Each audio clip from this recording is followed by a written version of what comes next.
Our solar system is missing a planet. This isn't a metaphor or science fiction. Computer simulations of orbital dynamics keep showing the same thing. 4 gas giants can't fully explain the layout of our cosmic neighborhood. Somewhere between Saturn and Neptune, there once orbited another world, a frozen giant roughly the size of Uranus.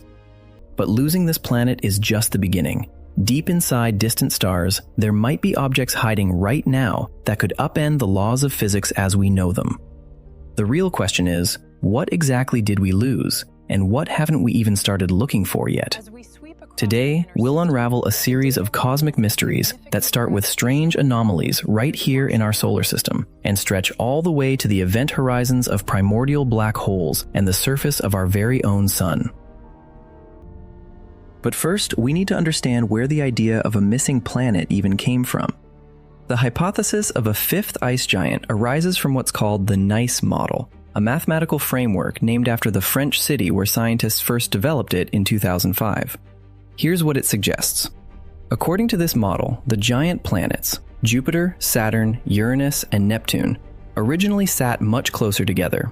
They were packed tighter and closer to the Sun. The distances between their orbits were tiny on a cosmic scale. Imagine 4 large trucks trying to squeeze into just 2 parking spaces. Then, under the influence of gravitational interactions with the remnants of the protoplanetary disk, they started to drift apart. Jupiter moved a bit closer to the Sun, while Saturn, Uranus, and Neptune shifted outward to the orbits we see today. To me, the most elegant aspect of the NICE model is that it's not just a neat theory scribbled on a napkin. It works. This model successfully explains how small bodies in the solar system are distributed, both the Kuiper belt, that icy ring beyond Neptune's orbit, and the Oort cloud, a vast spherical shell of comets at the very edge of the Sun's gravitational reach. Simply put, if you run the NICE model in a simulation, it recreates the exact picture we observe through telescopes. The numbers line up perfectly. The orbits match. Those small bodies end up exactly where they should, and everything would be fine. But then, there's a problem. If the giant planets really were that close together, their gravitational fields would have overlapped. They would have pulled, tugged, and rocked anything caught in their reach. Each of these giants has its own entourage, dozens of moons locked into stable orbits. You'd expect these satellite systems to have been torn apart, shuffled, ejected into interplanetary space. Yet they survived. Jupiter's Galilean moons, Io, Europa, Ganymede, Callisto, still orbit in a precise resonance that takes hundreds of millions of years to develop. Uranus's moons are still right where they belong. How is this even possible? Gravity can be strong enough to fling an entire planet out of its star system, sending it on an endless journey between the stars, with no chance of return. Yet, somehow, the fragile entourage of moons around it survived. It's like a bulldozer barreling through a china shop, while every cup on the shelves somehow stays perfectly intact. Standard simulations hit a wall trying to explain this puzzle. The math just doesn't add up. And while the current setup of our planets looks steady and familiar, that's a deceptive illusion. Beneath the surface, traces of ancient chaos linger, marked most clearly by an object missing from the very scene of the cosmic crime. Io completes exactly 4 orbits around Jupiter in the time it takes Europa to circle twice, and Ganymede just once. The ratio is 4:2:1. This isn't a coincidence or some random chance. It's an orbital resonance, a gravitational lock forged over hundreds of millions of years.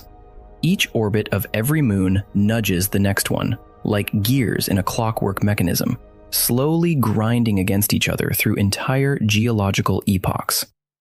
If the Galilean moons had been captured anew after a chaotic reshuffling, after the giant planets tore loose and wandered through the solar system, this resonance wouldn't have had time to form. There simply isn't enough time. But the resonance exists. It ticks steadily on. And that means one thing. The satellite systems of Jupiter and Uranus survived planetary migration instead of forming afterward. They are clues, echoes from an era we never witnessed. And here, the standard model runs into a wall. researchers ran 122 different simulations of the solar system's evolution. Each simulation started with a unique set of conditions: planetary masses, orbits, speeds, and tilt angles. Then they let gravity take over. The planets began to shift. Moons either stayed locked in orbit or were flung into the void. The results were, to say the least, unsettling. Jupiter managed to keep its moons in only 15% of the runs. Uranus held on to its moons in just 9%. Now here's the key number. The simulations where both Jupiter and Uranus retained their moons, the very configuration we actually observe through telescopes today, happened in just 2% of the cases. 2 out of 100. It's like an architect drawing house blueprints, but when the house is built, the roof only stays up in 2 out of 100 builds. The problem clearly isn't with the house. The problem lies in the blueprint. In other words, the standard model with 4 giant planets produces a solar system unlike ours 98 times out of 100. Moons get lost, orbits break apart, the whole configuration falls apart. The model is elegant, but when faced with reality, it simply fails. Among these 122 simulations, researchers discovered a pattern no one had been looking for. The most successful runs, where the satellite systems of both Jupiter and Uranus survived, shared one key factor. Instead of 4, the initial setup included a 5th giant planet, an extra icy world with a mass similar to Neptune or Uranus. Its presence completely changed the dynamics. This 5th planet absorbed the brunt of gravitational forces during migration, soaking up excess kinetic energy that, without it, would have torn apart the neighboring satellite systems. It acted like a lightning rod, taking all the destructive force onto itself while the others stayed intact. But a lightning rod burns out. The 5th giant planet didn't stay in the system. During its migration, it was pushed out, slowly, methodically, over millions of years. Each close pass by Jupiter nudged its orbit a little faster. The ellipse stretched. The farthest point of its orbit, the aphelion, drifted farther and farther from the Sun. Then, at some point, its speed crossed a threshold. There was no turning back. A planet the size of Neptune left the solar system forever. Somewhere now, in the complete darkness between stars, this world keeps drifting. The temperature of its upper layers hovers around -270 degrees. No telescope can spot it. It emits no light of its own and reflects none from others. It's not shattered, not broken apart. It simply became excess. Something the system expelled, like a body pushing out a splinter from a wound. Here's something to consider. The 4 giant planets we know, Jupiter, Saturn, Uranus, and Neptune, owe their current arrangement to a 5th giant that no longer orbits nearby. Its exile unleashed chaos. The orbits settled down. The moons survived. Ancient resonances, ratios of 4 to 2 to 1, remain like fingerprints at a crime scene, frozen from an event that happened 4 billion years ago. The order we see today came at the cost of losing an entire world. And the interstellar void, which looks empty to us, is actually filled with such exiles. Dark, cold, invisible. The mass of matter they carry through the galaxy could be far greater than anyone ever imagined. For 7 hours straight, the Allen Telescope Array listened into the void. 42 radio telescopes across Northern California, each 6 meters wide, locked on a single point, the interstellar object known as 3I Atlas. They scanned through frequencies, one after another, narrowband, broadband, across different ranges. The question behind all this was simple. What if it's not just a rock? What if this traveler from another star system carries something artificial, something broadcasting a signal unlike natural noise? The result? 0. Well, almost 0. The receivers picked up a few narrowband signals, and for a split second, it looked like a lead. But every one of them turned out to be interference from here on Earth. Satellite communications, ground-based transmitters, the usual radio chatter, clogging near-Earth space, our own noise. Not a single artificial signal from the object, not one. Let's pause for a moment. Why did anyone even point radio telescopes at a passing rock? because our minds struggle to accept that an object from another star system could be just a chunk of ice and dust. The very idea of an interstellar visitor feels so strange that our brains instinctively fill in the story. If it came from out there, someone must have sent it. If its path looks odd, that means it's on a controlled flight. Every unusual data point instantly gets read as proof of intelligent design. And if there are no anomalies, well, then the design is so perfect we simply can't detect it. The logic loops back on itself, trapping us in a cycle with no escape. But the Allen Telescope Array did its job. 7 hours of silence. That answer too. But that doesn't mean the Tri-A Atlas was dull. The James Webb Space Telescope, aimed at the same target, discovered something truly intriguing: methane. An organic molecule with 4 hydrogen atoms bonded to a single carbon. Methane can form without any biology, in protoplanetary disks, in the icy shells of comets, deep inside gas giants. Yet, it can also be a byproduct of life. This dual nature keeps scientists on edge. This interstellar wanderer, flung out from a distant planetary system, perhaps one that once had a 5th planet, just as superfluous as ours, carries chemistry that sparks questions. Not about aliens, but about how common organic molecules are in the vast space between stars. Now, here's the most tempting idea.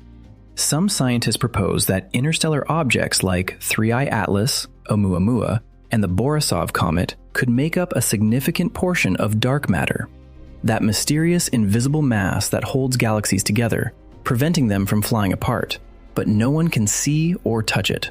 It's a compelling thought. Why hunt for exotic particles when space itself might be filled with trillions of dark, cold chunks? Rogue planets, comets, asteroids, cast out from their home systems. One optimistic estimate suggests that between 13 and 45% of the universe's hidden mass could come from objects just like these. 13 to 45%. That sounds like a breakthrough. But this estimate is based on a sample of just 3 objects. 3. Oumuamua, Comet Borisov, and 3I Atlas. That's all we have. 3 data points. And from that, someone tries to explain the structure of the entire observable universe. It's like measuring the temperature in 3 apartments of the same building and declaring that now we know the planet's climate. Statistically, this isn't just weak, it's negligible. Any result from such a small sample could mean anything from 0 to 100%. The range itself, from 13 to 45%, isn't precision. It's an admission that we have no idea. Science understands this clearly. A hypothesis isn't disproven. It's simply unconfirmed. And in physics, that's even worse than being disproven. When an idea is disproven, you can bury it and move on. But an unconfirmed idea just hangs in the air, draining resources and creating a false sense of progress. Large-scale objects, rocks, comets, wandering planets, don't explain hidden mass. Not with the data we have now, maybe not with any data at all. So the answer lies not in what star systems eject. It lies in what might have formed long before the first stars, back in the earliest moments of the universe, when matter was so dense that objects with the mass of an asteroid could collapse in on themselves. These objects do exist, or rather, they could exist. They're called primordial black holes. The idea hinges on one assumption. In the first fractions of a second after the Big Bang, the universe wasn't just hot, it was uneven. Quantum fluctuations, random density ripples at the subatomic scale, usually mean nothing. But when all the matter in the universe is squeezed into a volume smaller than a pea, even the tiniest difference in density from one spot to another can become critical. If, in some microscopic region, the density crossed a critical threshold, that area didn't expand with the rest. It collapsed. Right there, in the first microseconds, long before the first hydrogen atoms, long before any stars, long before galaxies. Put simply, the universe was forging black holes from its own imperfections, like raw dough pushing out tiny air bubbles when kneaded too hard.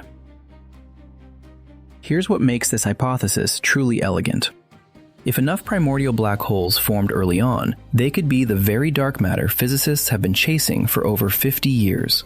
Not exotic particles, not new fields, not tweaks to gravity, just ordinary black holes, only much smaller and far older. But there's more. The existence of primordial black holes could also solve another major puzzle that's been nagging astrophysicists. We see supermassive black holes, weighing billions of suns, already appearing just a few 100 million years after the Big Bang. There simply isn't enough time for them to form the traditional way, by merging smaller black holes born from stars. It's like finding a finished skyscraper on a construction site where they only hammered the first stake yesterday. But if primordial black holes existed from the very beginning, they could have grown by swallowing surrounding gas from the start. Suddenly, the presence of these colossal giants in the early universe stops feeling like a paradox. Imagine a hypothetical class of objects, two fundamental problems. Both answers stem from the same source, but not all primordial black holes have survived to this day. Stephen Hawking showed that black holes emit radiation, slowly but steadily losing mass. The smaller the black hole, the faster it evaporates.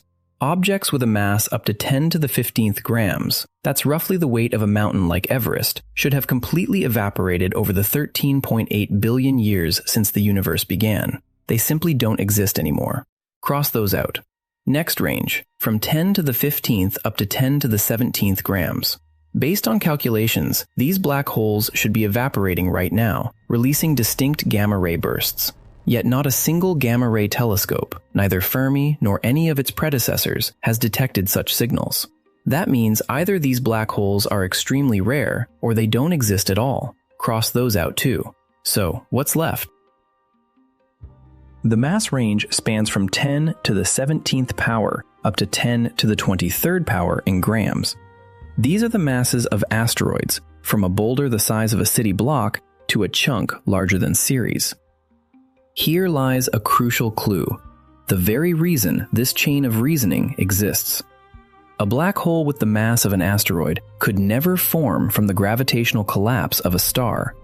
Stars just don't work that way. The smallest black hole a dying star can produce weighs about 3 times the mass of our Sun. That's trillions upon trillions of times heavier than any asteroid.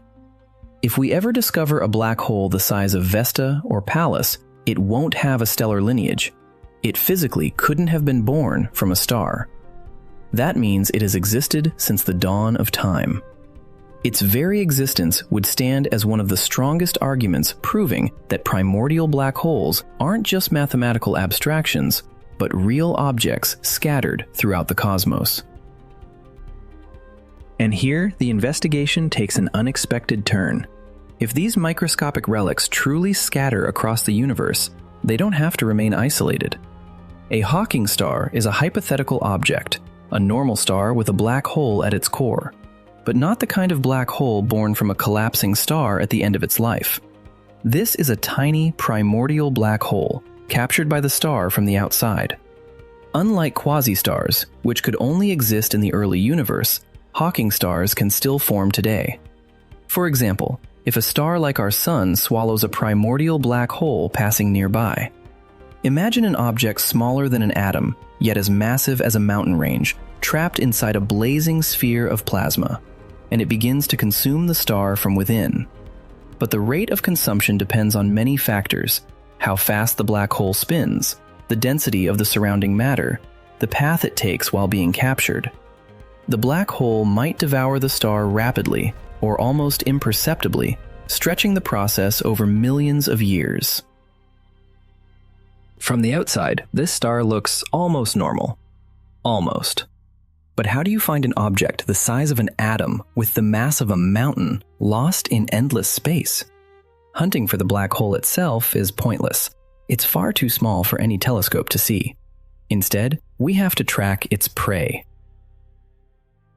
The victim doesn't appear right away, because the first step in this drama isn't swallowing. It's the trap. And this trap isn't set by just one star.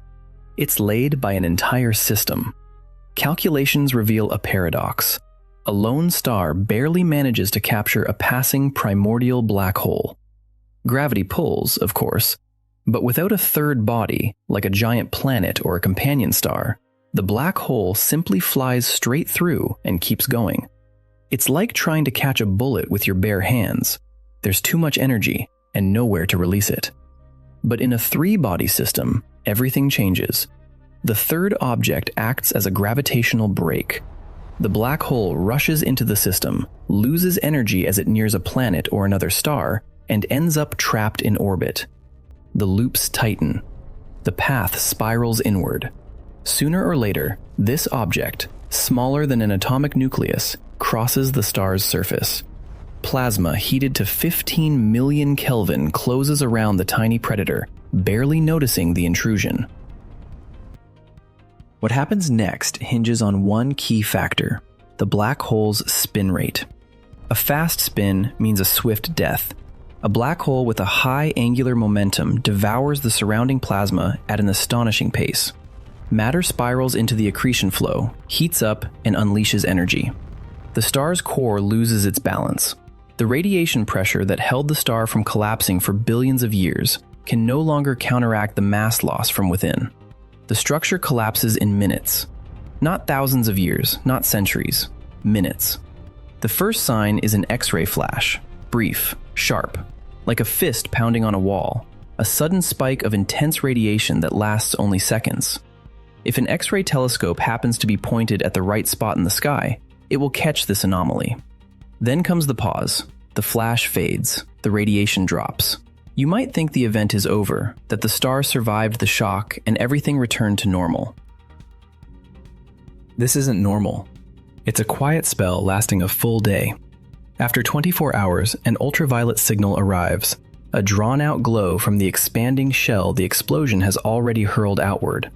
Then come brief bursts, each lasting about a minute, in X-rays or gamma rays, one after another, like the fading pulse of a dying heart. Finally, radio waves, the last breath of a star that, in just one day, has transformed into a cloud of scattering matter around a tiny black hole. A cascade of signals, X-ray, ultraviolet, gamma, radio, each on its own frequency, each on its own timeline. Together, they form the signature of a killing, a cosmic fingerprint visible across billions of light years. But that's the loud scenario, the obvious one, the brilliant one. There's another, quiet. If a black hole spins slowly, it doesn't tear a star apart all at once. Instead, it consumes the star bit by bit, gram by gram, layer by layer, year after year. The star keeps shining. It still looks like a normal star, with an ordinary temperature, brightness, and spectrum. But the source of that light gradually changes. Nuclear fusion in the core fades away because, strictly speaking, the core no longer exists. It's been eaten. Yet the star doesn't go dark. Now, the energy comes from accretion. Matter falling into the black hole heats up and radiates light. The result is an object that looks like a star on the outside, but inside acts as a machine converting its own flesh into light.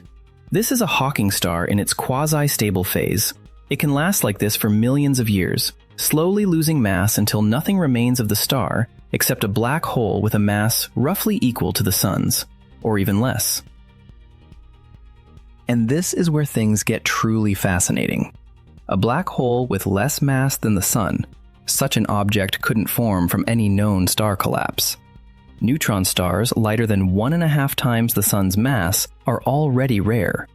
A black hole lighter than the Sun simply shouldn't exist if it formed from a star. So, if a gravitational wave detector picks up a merger involving an object weighing less than the Sun, it might not be a neutron star. Instead, it could be a remnant of silent consumption, a primordial black hole that grew by feeding on stellar matter. And such an event might have already been recorded. The LIGO, Virgo, and CAGRA detectors caught a merger where one of the objects weighed less than the Sun. That's unusually light for a neutron star, physically impossible for a stellar black hole. But for a primordial black hole, one that spent millions of years inside another star, slowly consuming it from within, it fits perfectly. Two fates, two ways to die. In one, a star explodes in a cascade of electromagnetic flashes, lighting up the cosmos with its final agony. In the other, the star quietly fades away, sending no distress signals, transforming into an object that shouldn't even exist. The spin rate of a tiny parasite, no bigger than an atomic nucleus, decides which sentence the star will face. This star is thousands of times larger than Earth, and in both cases, from the outside, everything looks perfectly calm until the very last moment. Like any ordinary star. Like our sun, which each morning floods 8 planets with light, planets unaware that their closest star has its own reasons to worry. Our star gives us plenty of reasons to worry, and these threats are aimed right at us. The sun fires off in 2 distinct ways. The first is a flare, an intense burst of electromagnetic radiation that races at the speed of light, reaching Earth in just 8 minutes. 8 minutes, the same time it takes to boil a kettle. The flare happens, and before you even pour your coffee, its energy has already arrived. The second way is slower, but far more dangerous. A coronal mass ejection isn't light. It's billions of tons of charged particles ripped from the sun's outer atmosphere, hurtling through space for 1 to 3 days. Put simply, a flare is like a camera flash, blinding, immediate. A coronal mass ejection is a fist that follows behind. Slow, but it hits hard, which raises the question, how are we still alive? Earth isn't exposed and unprotected. It has 2 layers of armor, both working non-stop. No breaks, no maintenance. The atmosphere, 100 kilometers of gas overhead, absorbs harsh radiation. Ultraviolet, X-rays, gamma rays, they all get blocked long before reaching the surface. Lower down in the stratosphere, the ozone layer catches what's left. Charged particles face the magnetosphere, an invisible shield stretching tens of thousands of kilometers into space, deflecting the solar wind like a river flowing around a rock. Under normal conditions, this system holds strong. We see the northern lights, green-violet flashes above Norway and Canada, and rarely stop to think that these lights are a live report showing the magnetosphere taking a hit right now. But even this armor has its limits. When a solar flare strikes Earth, the first to bear the brunt is the upper electric layer of the atmosphere, the ionosphere. This is the very layer that reflects radio waves. The flare floods it with energy, causing the ionosphere to swell, and radio signals start to wander. Shortwave communication vanishes. Navigation satellites, the very ones that power every phone with a map in your pocket, begin to give errors, not just a few feet off, but tens of meters. Then, when a coronal mass ejection follows, the impact hits the magnetosphere directly. A stream of charged particles compresses the magnetic field, pushing it inward, allowing charged plasma to break through to the surface. Satellites in orbit absorb a radiation dose that fries their electronics. Transformers on the ground, the ones at substations supplying entire cities, overheat from induced currents flowing through wires stretching hundreds of miles. A cascade of consequences triggered by a single solar sneeze. This isn't theory. It's not a model. It's not just calculations on paper. In 2024, a powerful solar storm struck Earth, and the first to feel its impact weren't astronomers or the military. They were farmers. Farm equipment in the United States, combines, tractors, seeders, hasn't been manually operated in the traditional sense for years. Instead, it responds to signals from global positioning satellites. The tractor knows exactly where it is, down to 2 centimeters. It did, until the signal started to drift. The machines stopped. Planting schedules slipped. The losses totaled around $500 million. $500 million, because the sun coughed. But here's what really keeps scientists up at night. The storm of 2024 isn't even a record breaker.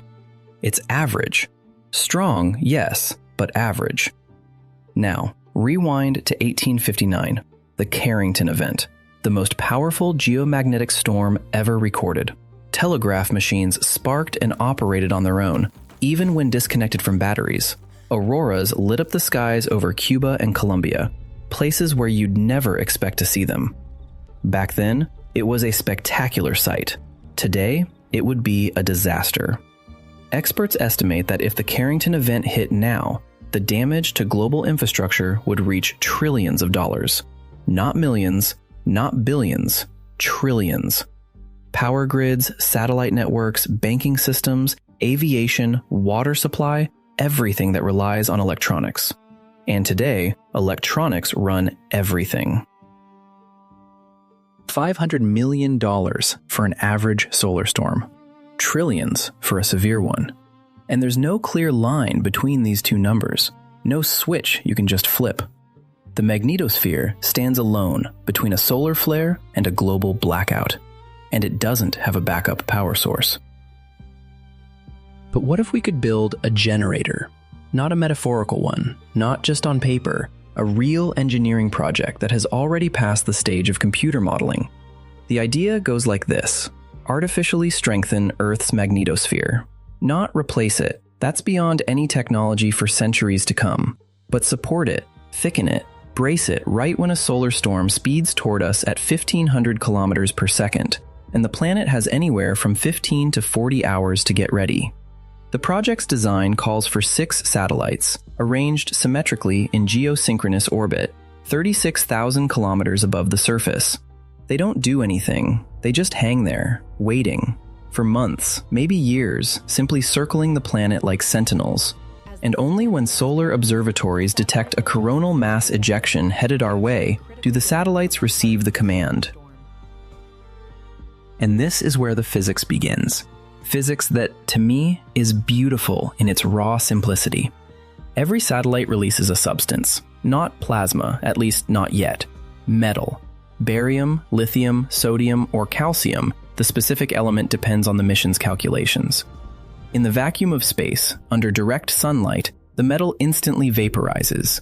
Ultraviolet light strips electrons from the atoms. Neutral gas becomes plasma, a cloud of charged particles expanding into space.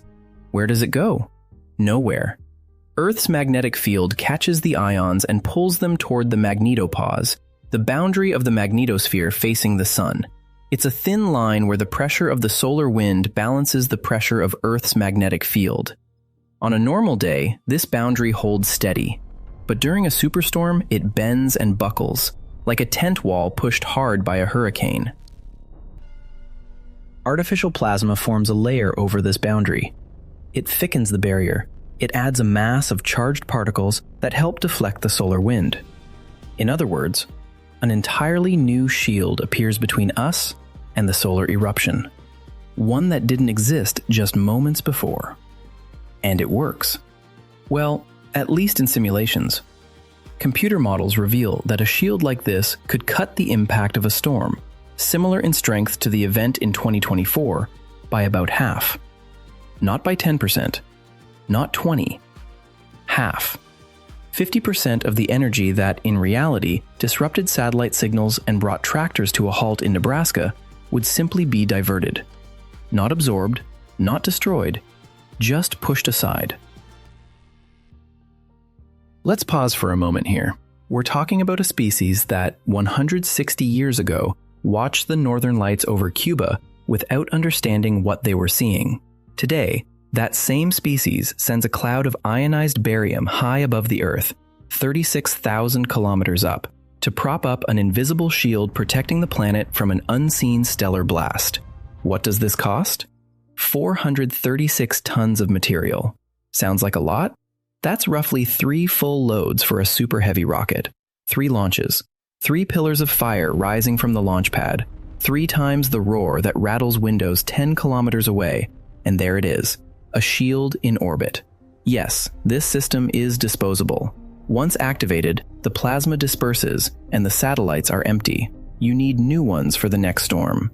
But here's the intriguing part. The potential damage from a single Carrington-class event runs into the trillions of dollars. The cost to deliver 436 tons to orbit, even at today's prices, is orders of magnitude less. 436 tons, the weight of 2 small cargo ships, against trillions. Now take a step back. Further, even further. Earth's orbit, just a point. Mars' orbit, a bit farther out. Jupiter, Saturn, Neptune, all still part of one system. One star. One among 200 billion stars in our galaxy. We've talked about rogue planets, cast out from their systems and drifting through the darkness. About black holes that swallow light whole. About neutron stars, whose teaspoon of matter weighs as much as a mountain. About superstorms that can roll civilization back by decades in just a day and a half. Each of these threats is real. None of them are science fiction. And yet, 436 tons of barium placed in the right orbit could cut the damage in half. This isn't magic. It's physics, math, and determination. The universe didn't become less dangerous just because we studied it, but it became understandable. And what we understand, we can survive.